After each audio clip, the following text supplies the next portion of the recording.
यजअलु लहुमुर रहमानु वुद्दा। सदक़ल्लाहुल अलीयुल अज़ीम व बल्लगना रसूलुहुन नबियुल अमीनुल करीम व नहनु अला ज़ालिका लमिनश शाहिदीना व शाकिरीन वल्हम्दुलिल्लाहि रब्बिल आलमीन। अर्ज़ व मारूफ़ से पेशतर आइए हम और आप सब मिलकर अपने पैगंबर दोनों आलम के रहनुमा और रहबर सैयद आलम नूरी मुजस्सम अरवाहुना फिदा सल्लल्लाहु तआला अलैहि वसल्लम के दरबार में दुरूद शरीफ का नजराना पेश करें। अल्लाहुम्मा सल्लि अला सय्यदिना व शफीइना व मौलाना मुहम्मदिन बारिक वसल्लिम सलातु व सलामन अलैका या रसूल अल्लाह बारिक वसल्लिम सलातु व सलामन अलैका या हबीब अल्लाह। हज़रात, सरे शाम से आप इस मजलिस नूर व निकहत में तशरीफ़ फरमा है। बड़ी अच्छी अच्छी नातें और प्यारी प्यारी मनक़बतें और खूबसूरत खिताब आपने समाअत कर लिया है। नक़ीब अहले सुन्नत अज़ीज़ गिरामी हज़रत मौलाना रुस्तम साहब की खूबसूरत निक़ाबत के छत्र छाए और साया तले आज का ये अजलास अपनी मंजिल की तरफ रवा दवा है। जनाब जमशेद शाही साहब से शायद आपने सुना होगा या बाकी हैं। मौलाना हारून रशीद साहब से भी आपने सुना, दिगर उलमा शोरा से आपने उनका बयान सुना। अजीज़ मोहतरम शायर इस्लाम जनाब ज़िया मुज़फ़्फ़रपुरी के हवाले से आपसे मुलाकात की सआदत हासिल हो रही है। आज के जलसे का जो उन्वान आपने रखा है वो दो उन्वान है, एक है नबी की सीरत और एक है हुज़ूर गौसे पाक की ज़ाते बाबरकात। इंशाअल्लाह ताला कोशिश रहेगी कि इन दोनों हवालों से चंद बातें आपकी समाअतों की दहलीज तक पहुँचाऊँ, मगर इस शर्त के साथ कान लगाकर ध्यान देकर हमारी बातों को आप समाअत फरमाएं।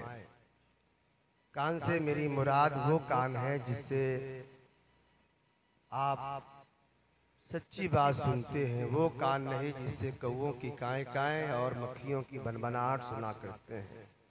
वो कान जो हक और सच और सही बात सुनने के लिए अल्लाह ताला ने हमारे और आपके दिल को अता फरमाए हैं।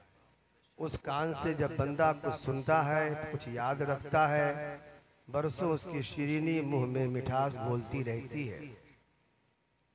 हज़रात, इस दुनिया में बड़ी बड़ी शख्सियतें और बड़ी बड़ी हस्तियां आई, ऐसी ऐसी शख्सियत जिनके अफकार और जिनकी तालीमात ने दुनिया में रहने वाले लोगों का मिजाज बदल के रख दिया, तहजीब पे बड़ा गहरा असर छोड़ा और दुनिया को यू टर्न होने पे मजबूर कर दिया। उनकी लिखी हुई किताबें आज भी दुनिया में इनकलाब बर्पा करती हैं और उनके कारनामे आज भी दुनिया को चलने के लिए रुख मुतय्यन करते हैं। मगर आज तक कोई ऐसी हस्ती दुनिया में नहीं आई, कोई ऐसी पर्सनालिटी दुनिया में नहीं आई जिनकी जिंदगी का हर लम्हा तारीख के पन्नों में और किताब के वर्कों में महफूज कर दिया गया हो। ऐसी कोई हस्ती इस सफ़हे कायनात में आपको नहीं मिलेगी, खा वो नबियों की ज़ात हो या वलियों की ज़ात या दुनिया के मुफक्किरीन।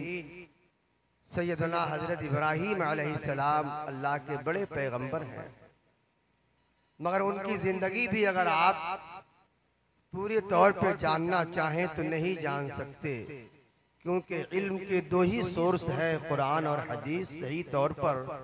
और कुरान और हदीस ने उनके बारे में बस चंद मुख्तसर से इशारे किए हैं। हजरत अय्यूब अलैहिस्सलाम अल्लाह के बड़े पैगंबर हैं, दुनिया उनके बारे में सिर्फ सब्र के हवाले से जानती है। एक पैगंबर जामिउ सिफात होता है, जामिउ कमालात होता है, तो क्या हजरत अय्यूब अलैहिस्सलाम की जिंदगी में सिर्फ सब्र ही था? आखिर और भी जिंदगी में तो बातें और खूबियां रही होंगी, उन खूबियों को हम क्यों नहीं जानते हैं? इसलिए नहीं जानते हैं कि उन खूबियों के हवाले से किताबें खामोश हैं, तारीख खामोश है। आपने प्रोफेसर बर्नार्ड शॉ का नाम सुना होगा, या जिसने दुनिया में एक नई तर्ज हुक्मरानी की बुनियाद डाली, आपने उसका नाम सुना होगा, जिसकी फिक्र से मुतासिर होकर चीन जैसा मुल्क और रशिया जैसा मुल्क वजूद में आया। यानी उसके फिक्र के मुताबिक उन मुल्कों ने अपनी तर्ज हुक्मरानी मुतय्यन की है। अगर आप उनके बारे में भी जानना चाहें तो पूरे तौर पे नहीं जान सकते हैं। कार्ल मार्क्स का नाम आपने सुना होगा। कार्ल मार्क्स एक ऐसा मुफक्किर था जिसने दुनिया को एक नई हुकूमत करने का मिजाज दिया था। वो यूनिवर्सिटियों में पढ़ाया जाता है, वो स्कूलों में पढ़ाया जाता है, तारीख के पन्नों में उसकी जिंदगी लिखी हुई है। मगर भाइयों, सिर्फ सियासत और तर्ज हुक्मरानी के गुर के हवाले से तो उनकी जिंदगी मिलती है, लेकिन उसकी तर्ज जिंदगी कैसी थी, उसकी तहजीब कैसी थी, बच्चों के साथ उसका रहना सहना कैसा था, खानदान वालों के साथ, मुआशरा के साथ उसकी अखलाकी पोजीशन क्या थी, इस ताल्लुक से किताबें खामोश हैं। तो दुनिया के किसी मुफक्किर को आप उठा लीजिए, किसी पर्सनालिटी और किसी जात और शख्सियत को उठा लीजिए जिनके अफकार ने दुनिया में इनकलाब बर्पा किया है, कोई ऐसी हस्ती नहीं मिलेगी जिसकी पूरी जिंदगी किताब में लिखी हो, जिसकी सुबह भी मिलती हो, जिसकी शाम भी मिलती हो। हाँ, इसी जमीन के ऊपर एक ऐसी शख्सियत है जिनकी जिंदगी का हर लम्हा किताबों में छपा हुआ नजर आता है, जिनकी सुबह भी मिलती है, जिनकी शाम भी मिलती है, जिनका दिन भी मिलता है और जिनकी रात भी मिलती है। वो कौन है? वो सिर्फ और सिर्फ हमारे और आपके पैगंबर हजरत मोहम्मद मुस्तफा सल्लल्लाहु तआला अलैहि वसल्लम की जाते गिरामी है। जिंदगी का कोई ऐसा गोशा नहीं है, जिंदगी का कोई ऐसा पहलू नहीं है जो किताब के औराक में महफूज न हो। अल्लाह ने कुरान में भी उनकी पूरी जिंदगी लिखवा दी है, पूरी जिंदगी डाल दी है। हदीस में भी मुहद्दिसीन ने उनकी जिंदगी का हर पहलू लिख दिया है। सीरत की किताबों में भी और तारीख के औराक में भी मुअर्रिखीन ने उनकी जिंदगी के सारे लम्हात लिख दिए हैं। जरा देखिए तो अल्लाह ताला ने हमारे नबी की सीरत को कितनी जामियत के साथ किताबों में क़यामत तक के लिए महफूज करा दिया। आप सुनेंगे तो हैरत में पड़ेंगे, हुजूर का चेहरा कैसा था ये भी किताबों में मिलता है। हुजूर के दंदाने मुबारक कैसे थे ये भी किताबों में मिलते हैं। हुजूर के लभाए मुबारक कैसे थे ये भी हदीस में मौजूद है। आँख कैसी थी, आँखों की पुतलियां कैसी थी, पुतलियों के बगल में जो सफेदी होती है वो सफेदी कैसी थी, हुजूर की पेशानी कैसी थी, हुजूर का हाथ कैसा था, उनके तलवे कैसे थे, उंगलियां कैसी थी, नाखून कैसा था, घुटना कैसा था, पेट कैसा था, पीठ कैसी थी, गर्दन कैसी थी, भवे मुबारक कैसी थी, रुखसारे मुबारक कैसे है, उनका चलना कैसा था, उनका उठना कैसा था, उनका बैठना कैसा था, काशाने नबूवत में कैसे, काशाने फातिमा में कैसे, काशाने आयशा में कैसे, मक्का में कैसे, मदीना में कैसे, ताइफ में कैसे, हुनैन में कैसे, बद्र में कैसे, यरमूक में कैसे, गारे सौर में कैसे, गारे हिरा में कैसे, अपनों में कैसे, बेगानों में कैसे, रज़्म में कैसे, बज़्म में कैसे, जंग में कैसे, दुश्मनों के दरमियान कैसे, दोस्तों के दरमियान कैसे, बच्चों में कैसे रहते थे, जवानों में कैसे रहते थे, बूढ़ों में कैसे रहते थे, अज़वाजे मुतहरात के दरमियान कैसे, नमाज कैसे पढ़ते थे, रोजा कैसे रखते थे, सुरमा कैसे लगाते थे, जूता शरीफ कैसे पहनते थे। जिंदगी का कोई ऐसा गोशा नहीं है जिसके ताल्लुक से हदीस की किताबों में, सीरत की किताबों में अल्लाह ताला ने उनकी सीरत को क़यामत तक के लिए महफूज करा। नारे तकबीर, नारे रिसालत, सीरत मुस्तफा कॉन्फ्रेंस, काजी शहर वैशाली साहब किबला। उनकी सीरत कितनी जामे थी।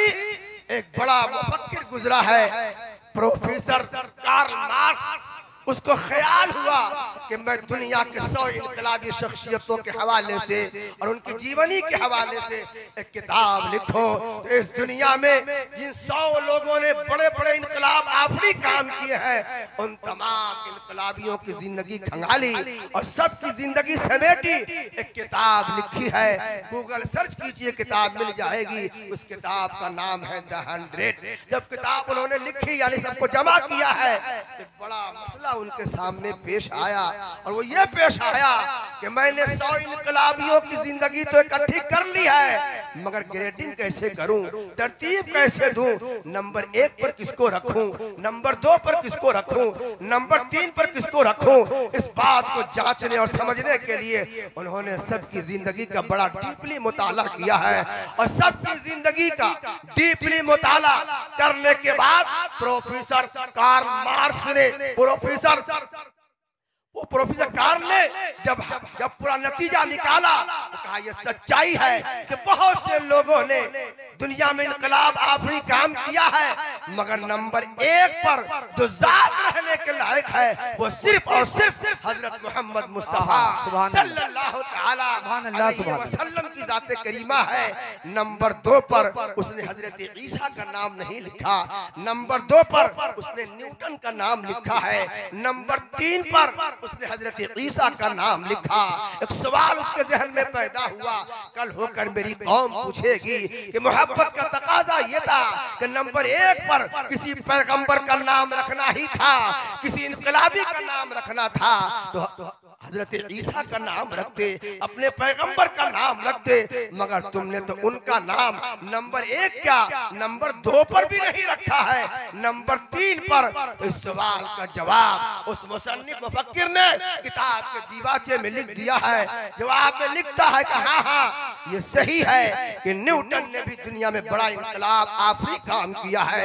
आज साइंस की तरक्कियां आसमान की रिपतों से बातें कर रही है और सूरज की शुआओं को गिरफ्तार करके सोलर लाइट के जरिए इंसान अपने जुल्मतों को रोशन कर रहा है, जहाज फलाओं में उड़ रहा है, मोबाइल के एक छोटे से डब्बे में पूरी दुनिया को कैद कर लिया गया है और इस नेट की वजह से पूरी दुनिया अब ग्लोबल विलेज बन गई है। इसके पीछे सबसे पहली बुनियादी ईंट जिस साइंसदान ने रखी थी उसका नाम न्यूटन था। ये सच्चाई है कि न्यूटन ने बड़ा इनकलाब आफरी काम किया है, मगर न्यूटन का काम और कारनामा जिंदगी के एक रुख पर है। सिर्फ इल्म के हवाले से, वो भी साइंस के हवाले से उन्होंने बड़ा कारनामा किया। हजरत ईसा अलैहिस्सलाम ने भी बड़ा कारनामा अंजाम दिया है, मगर एक हवाले से, मजहब के हवाले से, मगर मोहम्मदुर रसूलुल्लाह सल्लल्लाहु तआला अलैहि वसल्लम की जात वो है जिनका इनकलाब जिंदगी के एक शोबे में नहीं है, जिंदगी के जितने शोबे निकलते हैं हर शोबे में मोहम्मद अरबी ने इनकलाब बर्पा किया है। खा वो अखलाक का शोबा हो, खा वो तालीम का शोबा हो, खा वो तहजीब का शोबा हो, खा वो माशियात का शोबा हो, खा वो जो शोबा हो, हर शोबे में उनका काम इनकलाब आफरी है। इसलिए इंसाफ का तकाजा ये है कि अगरचे मैं ईसाई हूँ मगर इंसाफ का खून नहीं कर सकता। नंबर 1 पर जो जात रहने के लायक है वो मुसलमानों के पैगंबर जनाब मोहम्मद रसूलुल्लाह सल्लल्लाहु अलैहि वसल्लम। अर्ज करना चाहूंगा मेरे नबी की सीरत इस कदर कामिल है कि अल फज़्लु मा शहदत बिहिल आदा। तारीफ वो नहीं है हकीकत में जिसको अपने लोग कहे हमारे ये दोस्त और महबूब हैं, ये तो हमारी तारीफ करेंगे ही। तारीफ हकीकत में वो होती है कि दुश्मन भी तारीफ करने पर मजबूर हो जाए। मेरे पैगंबर की तारीफ अपनों ने की ही है, दुश्मनों ने भी उनकी खूबियों का एतराफ करते हुए कायनात के सारे इनकलाबियों के फहरिस्त में नंबर 1 पर हमारे नबी को। नारे तकबीर, मोहब्बत के साथ जवाब दीजिए। नारे रिसालत, सीरत मुस्तफा कॉन्फ्रेंस, अल्लामा मुफ्ती अली रजा साहब मिसबाही। उसी पैगंबर की सीरत के हवाले से चंद बात मैं आपके सामने अर्ज करना चाहूंगा कि नबी की सीरत क्या है, जिसकी धमक महज 23 साल में दुनिया के तमाम इलाकों में पहुंच गई है। अरब से उठने वाला वो इनकलाब आखिर यूरोप के कलीसियाओं में कैसे गूंजता है और अफ्रीका के तपते हुए सहराओं में अजान की सदाएं कैसे गूंजती है और कहां कहां उस पैगंबर की धमक न पहुंची है। जरा देखिए नबी ने अपनी सीरत के जरिया से दुनिया को क्या पैगाम दिया। हमारे नबी की सीरत का एक अहम काम यह था कि आप इंसाफ का कभी खून न करते, दोस्त हो के दुश्मन, इंसाफ कायम करने में न दोस्त का ख्याल न दुश्मन का ख्याल। हक अगर दुश्मन की तरफ होता तो फैसला दुश्मन के हक।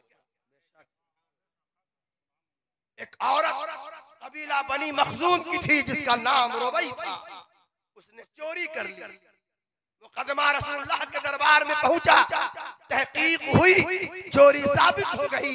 हमारे दीन में चोरी की सजा जब 10 दिरहम को पहुंच जाए तो पहले बायां हाथ काटना है। अल्लाह के रसूल ने तहकीक करने के बाद जब उसकी चोरी साबित हुई तो रुबई के हाथ काटने का हुक्म दिया। रुबई कबीला बनी मखजूम की एक लड़की थी और बनी मखजूम कबीला कुरैश की एक शाख और एक खानदान। उसके नाक वाले लोगों को बड़ी गैरत आई कि अगर हमारे खानदान की बेटी का हाथ अगर चोरी की वजह से काट दिया गया तो कयामत तक हमारे खानदान की पेशानी पर बदनुमा दाग लग जाएगा। इसलिए चाहे जो हो ये फैसला बदलवाना चाहिए। ये बनी मखजूम के सरदारों ने सोचा, मगर किसकी हिम्मत है कि अल्लाह के हद के हवाले से पैगंबर की बारगाह में आकर सिफारिश करे। किसी की हिम्मत न हुई तो हजरत उसामा इब्न ज़ैद रज़ी अल्लाह ताला अन्हु है, जिनकी उम्र 18 साल न उम्र थे। कबीला बनी मखजूम के सरदारों ने ये सोचा जनाबे उसामा से हुजूर बहुत मोहब्बत करते हैं, हजरत ज़ैद के बेटे थे और हजरत ज़ैद वो जलील क़द्र सहाबी है कि कुरान के 30 पारों में किसी सहाबी का नाम नहीं आया, ना अबू बकर का, ना उमर का, ना उस्मान गनी का, उस्मान गनी ना अली का, किसी का नाम नहीं आया। एक ही सहाबी का नाम आया है, वो हजरत ज़ैद। उन्हीं के साहिबजादे हजरत उसामा इब्न ज़ैद सरदार उनके पास आए, कहा उसामा बड़ा मामला गड़बड़ है। अल्लाह के रसूल सल्लल्लाहु ताला अलैहि वसल्लम ने हमारे खानदान की बेटी के हवाले से चोरी साबित हो जाने पर यह फैसला सादिर फरमाया है कि उसका हाथ काट दिया जाए।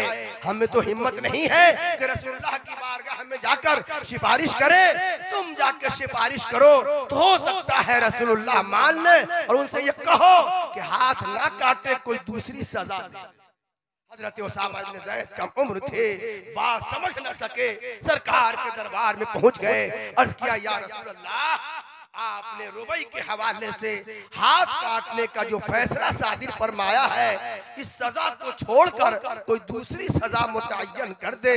और फिर अपने तरकश का आखिरी तीर भी हजरत उसामा ने इस्तेमाल किया।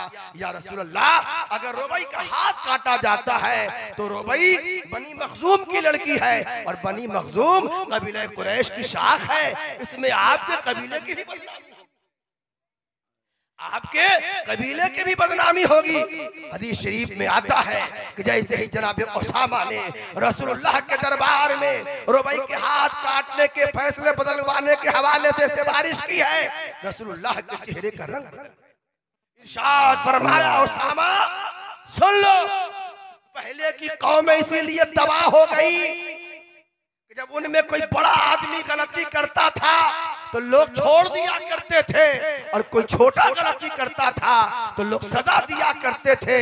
ए उसामा, कान खोल के सुन ले, ये तो बनी मखजूम की बेटी रुबई है। अगर मोहम्मद की बेटी फातिमा भी चोरी करता तो मोहम्मद रसूलुल्लाह उसके भी हाथ काटने का हुक्म जारी। अल्लाह अल्लाह अल्लाह चाहूंगा इंसाफ का ये महवर कहीं आपने देखा?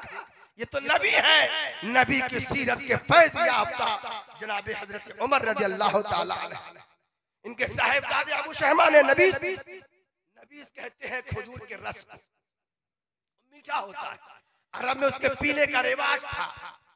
हदीसों में और फिक़ह किताबों में इसका बड़ा तज़किरा है कि नबीज से वज़ू जायज़ है कि नहीं, तो नबीज पीने का रिवाज था। उसमें नशा तब आता है जब उस पर धूप लग जाए। जनाब अबू शहमा ने अरब तहजीब के मुताबिक नबीज पी ली, नशा आ गया। इसका मतलब ये है कि जनाब अबू शहमा जो हजरत अबू उमर के बेटे थे, उन्होंने नबीज तब पी थी जब उसमें नशा आ चुका था। मामला हजरत उमर के पास पहुंचा, अदालत की कुर्सी पर है, खलीफा है, वो अमीरुल मोमिनीन है, किसी छोटे टापू के अमीरुल मोमिनीन नहीं है। जब हजरत मसनद खिलाफत पर विराजमान होते हैं तो 23 लाख मुरब्बा किलोमीटर का तनहा हाकिम हमारे हजरत उमर है। तो हुजूर फरमाते हैं कि जब भी नेक लोगों का तज़किरा करो मेरे उमर का भी जिक्र कर लेना। सारे सहाबा हुजूर के मुरीद हैं, मगर उमर वो है जो रसूलुल्लाह के मुराद है। अल्लाह से हजरत उमर को हुजूर ने मांगा, दुआ की थी, परवरदिगार 2 उमरों में से एक उमर को इस्लाम की तौफीक देकर दीन की मजबूत फरमा। अबू जहल का भी नाम था अम्र इब्न हिशाम और हजरत उमर का नाम था उमर इब्न खत्ताब। दोनों उमरों से मुराद अम्र इब्न हिशाम और उमर इब्न खत्ताब है। अल्लाह ताला ने हुजूर अकरम सल्लल्लाहु ताला अलैहि वसल्लम की ये दुआ हजरत उमर के बारे में कबूल फरमाई और चंद ही दिनों के बाद हजरत उमर ईमान। मसला पहुंचा, तहकीक हुई, नशा साबित हुआ, जुर्म साबित हुआ। तो इस्लामी हद के मुताबिक ऐसे आदमी को 40 कोड़े मारे जाएंगे। हजरत उमर रज़ियल्लाहु ताला अन्हु ने जल्लाद को बुलाया और फरमाया, ये अबू शहमा है, इन्होंने जुर्म किया है, इसलिए इन्हें 40 कोड़े लगाओ, अल्लाह की हद पूरी हो जाए। जल्लाद की हिम्मत नहीं है। अमीरुल मोमिनीन सामने मसनद खिलाफत पर तशरीफ फरमा और उनके साहिबजादा वाला तबार को जल्लाद उनकी आंखों के सामने कोड़ा मारे, हिम्मत नहीं पड़ रही है।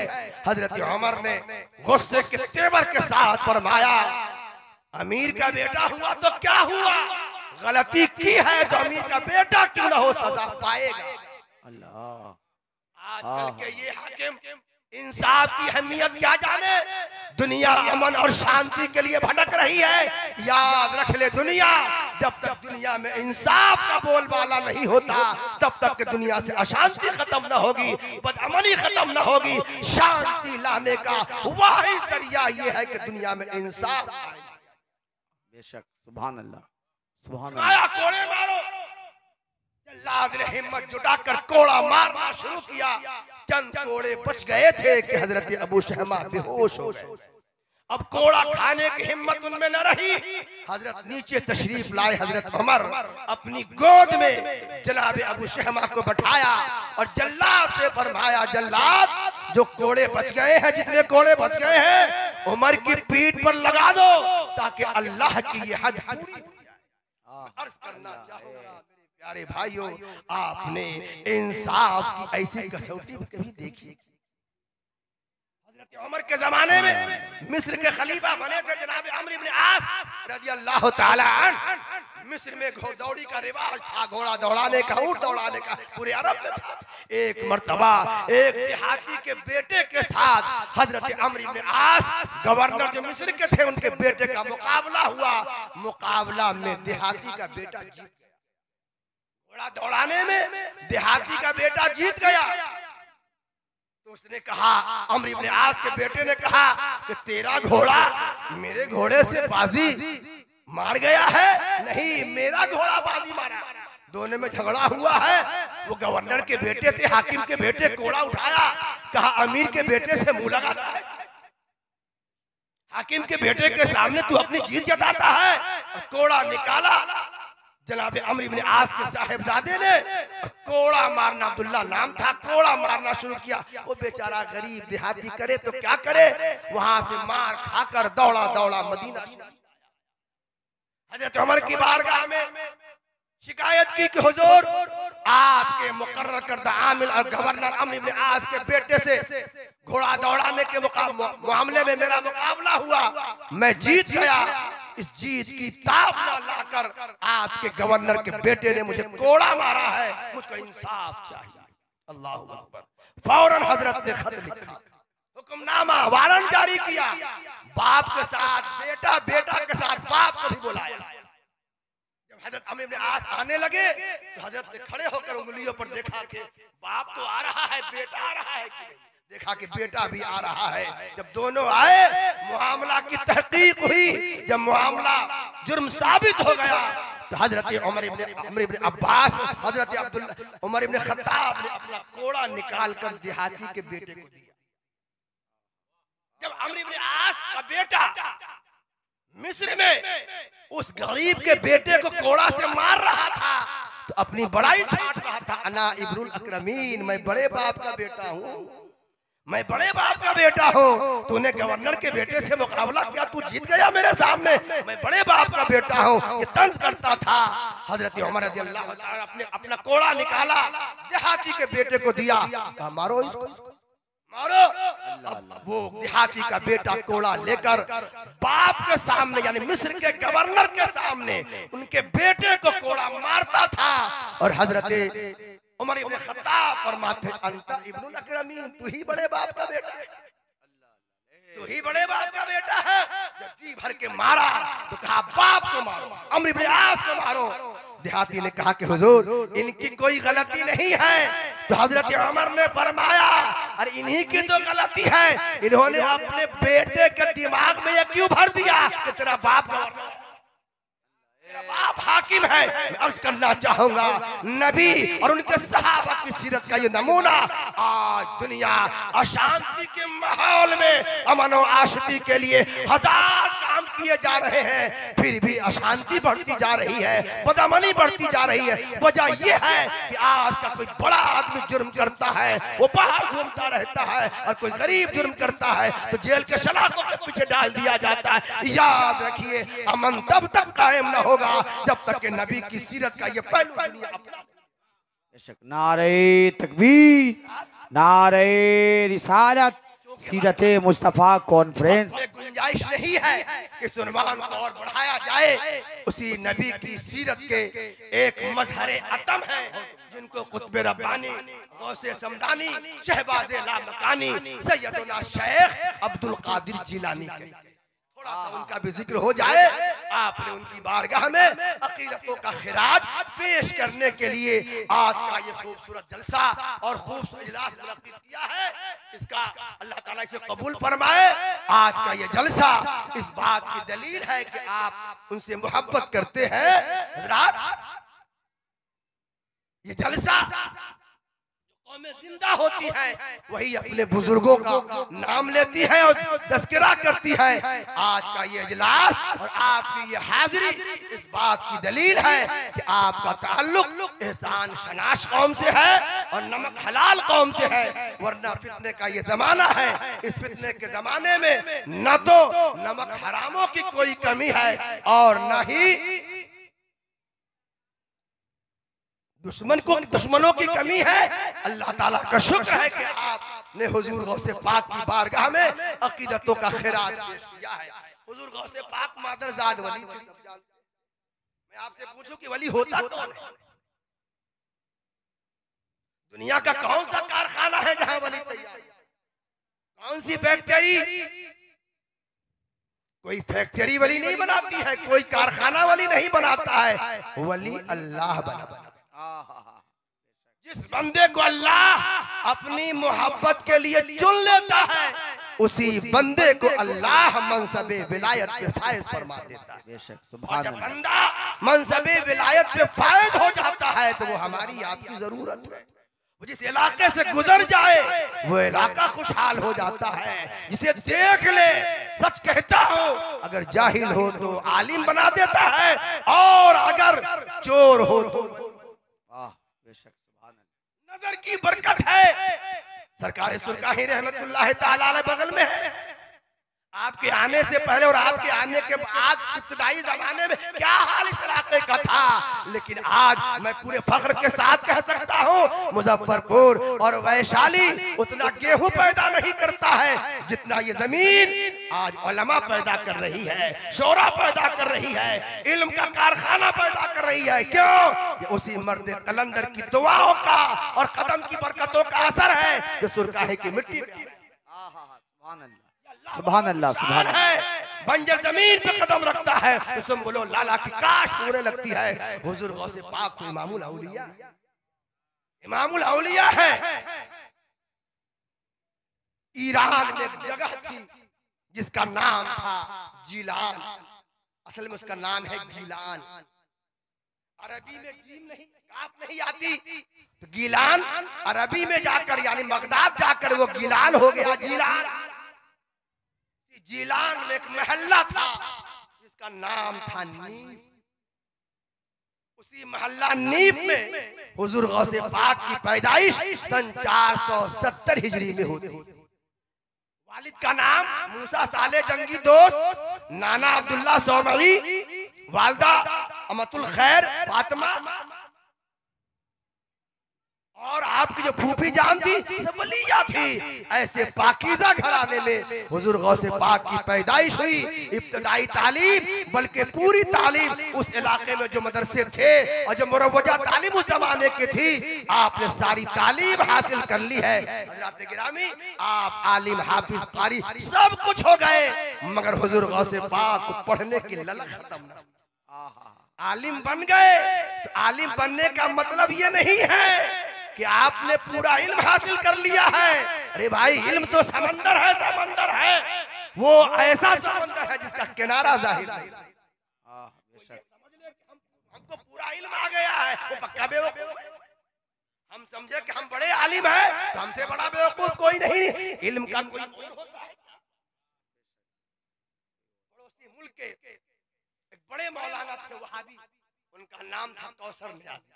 नाम सुना होगा, वहां के वज़ीर औक़ाफ़ भी रह चुके। उनके किताब छपी है, किताब मकाला है। उन्होंने अपनी किताब में लिखा कि मेरी जाती लाइब्रेरी में 10,000 किताबें हैं, हर इल्म की हर फन की किताबें हैं।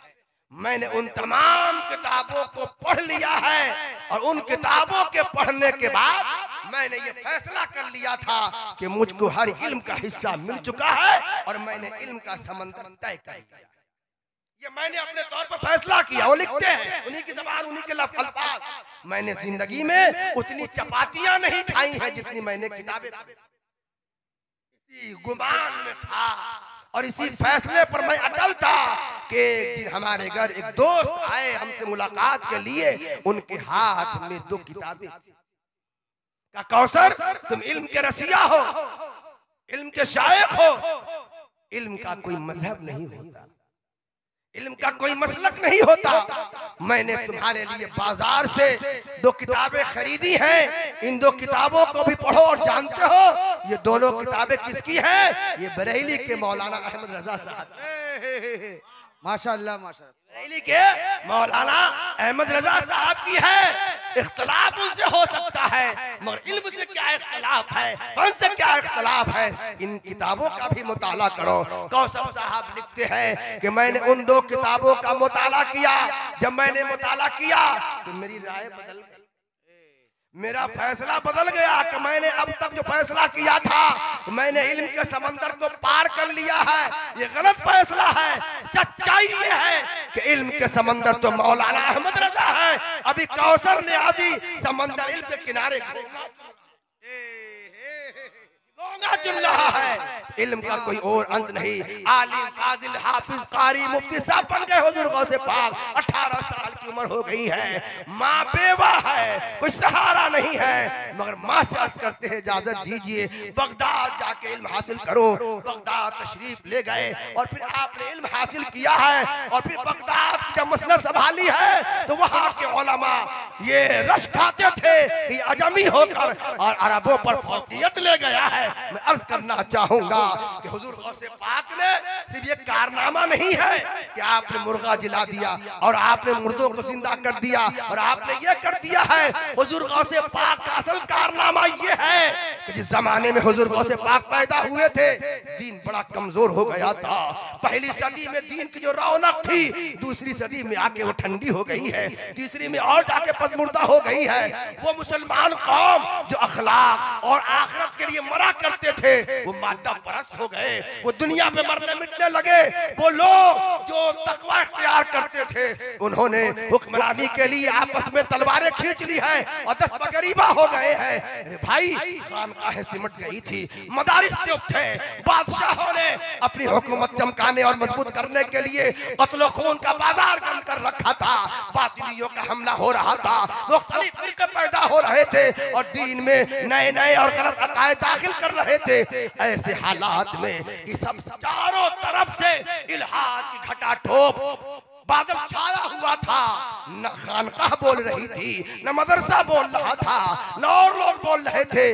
ऐसे नाजुक हालात में 5वीं सदी हिजरी का जमाना शुरू होता है। जरूरत थी एक ऐसी मुस्तहकम और मजबूत और ऐसी शख्सियत की जो हर एतबार से कामिल हो, हर एतबार से मुकम्मल हो, जो अखलाक के एतबार से इतना आला हो कि उसके दामन पर कोई उंगली न रख सके, जो इल्म के एतबार से इतना अरपा हो कि दुनिया के हर सवाल का वो तन्हा जवाब बन सके, हर मैदान का वो गाजी हो। अल्लाह ताला ने चौतरफा हमला के मुकाबला करने के लिए और दीन की कमजोरी को खत्म करके दीन को मजबूत बनाने के लिए जिस जात गिरामी को पैदा फरमाया उसी जात गिरामी का नाम है हुजूर गौसे पाक रहमतुल्लाह अलैह। सुभान अल्लाह, सुभान अल्लाह।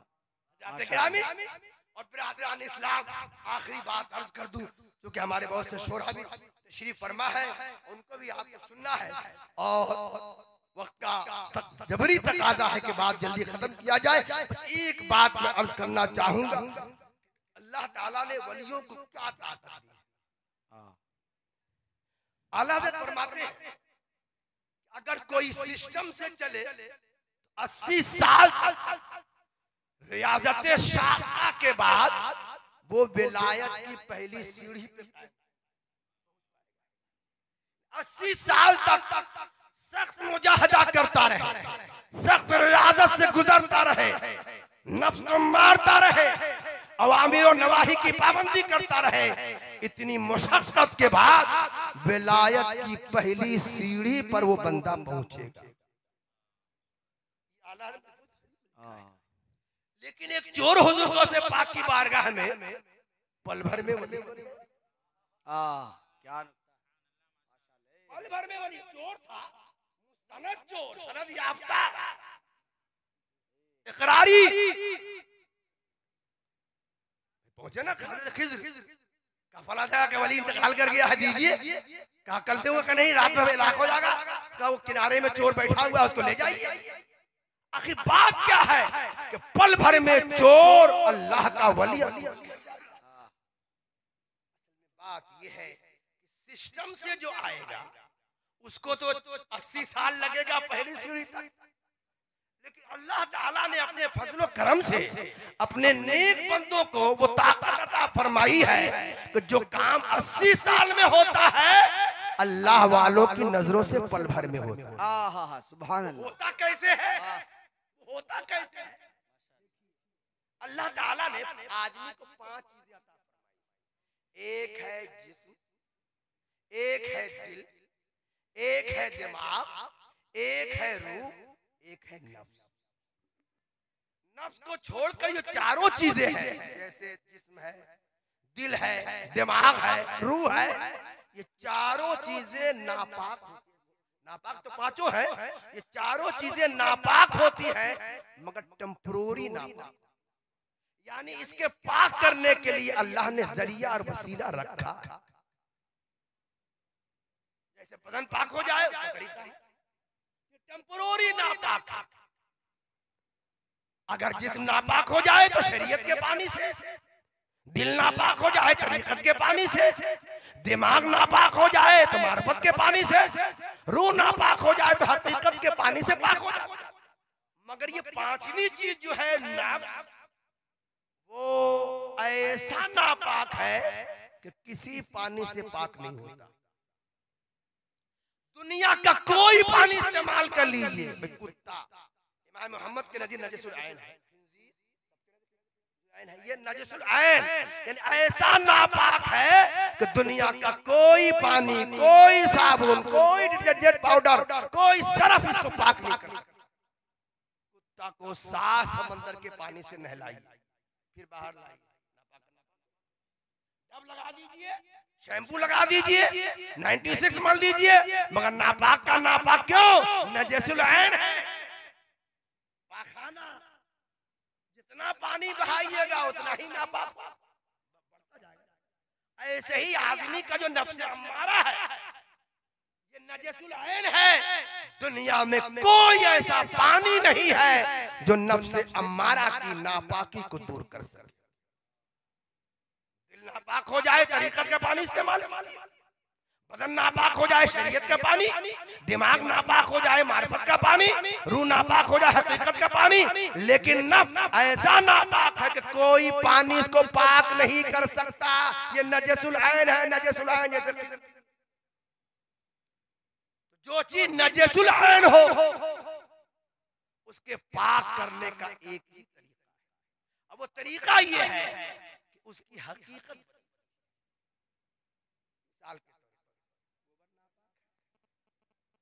लेकिन उसको गोईठी बना दीजिए, जला दीजिए, हो गया राख। राख पाक है कि नहीं? पाक है। हालांकि वो राख है किसका? उसी का ना है। तो अब राख क्यों पाक? इसलिए कि हकीकत बदल गई। अब उसे कोई गोइये नहीं कहता, अब वो राख कहलाता है। नमक का कारखाना है, कान है, उसमें कुत्ता मरा और उसमें मिल गया, वो भी नमक हो गया।